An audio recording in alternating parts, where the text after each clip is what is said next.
अस्सलामुअलैकुम everyone, welcome back to my YouTube channel. उम्मीद करती हूँ कि आप लोग सब खैरियत से होंगे।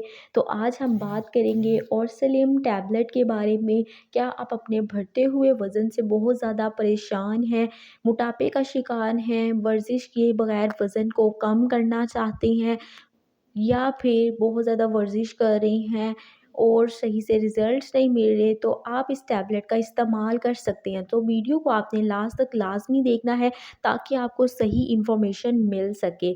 और स्लिम टैबलेट की कंपोज़िशन की बात की जाए तो इसमें हमारे पास ओनली स्टेट है। जो हम खाना खाते हैं अगर उसके अंदर फ़ैट हो तो इसको हमारी बॉडी के अंदर एब्ज़ॉर्ब होने से रोकता है। और स्लिम कैप्सूल, अगर आपका फ़ैट स्टोर नहीं होगा तो आपके जो पेट पर चर्बी आ रही है, जो आपका वज़न बढ़ रहा है, वो मेंटेन रहेगा। बॉडी मास इंडेक्स को ये मेंटेन करता है।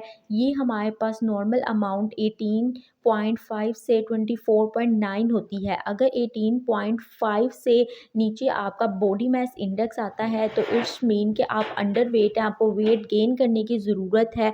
अगर आपका वेट 24.9 से ज़्यादा आता है, it's mean you are overweight और आपको अपना वज़न कम करने की ज़रूरत है। इसके तरीका इस्तेमाल की बात की जाए तो हमारे पास मार्केट में ये 120 मिलीग्राम की पोटेंसी में आता है। तो आपने 2 टैबलेट्स लेनी है, 2 कैप्सूल्स लेने हैं, एक सुबह एक शाम खाने के बाद। इसके साइड इफ़ेक्ट्स की बात की जाए तो स्किन रैश हो सकते हैं, बेचैनी हो सकती है, स्टमक पेन हो सकती है। ये साइड इफ़ेक्ट्स 100 में से किसी एक मरीज़ को शो हो सकते हैं। तो कौन से लोग इसका इस्तेमाल नहीं कर सकते? हामला ख़वातीन, दूध पिलाती माएँ और जिनको गुर्दों का, जिगर का, दिल का कोई भी मसला है, वो इस टैबलेट का इस्तेमाल ना करें। इसके अलावा जिन लोगों को डायबिटीज़ है, हाइपरटेंशन का इशू है, उनमें भी ये कॉन्ट्रा इंडिकेटेड है। अपने डॉक्टर की हदायत के मुताबिक इस्तेमाल करें। उम्मीद करती हूँ कि ये मेरी वीडियो आपके लिए बहुत इन्फॉर्मेटिव रही होगी।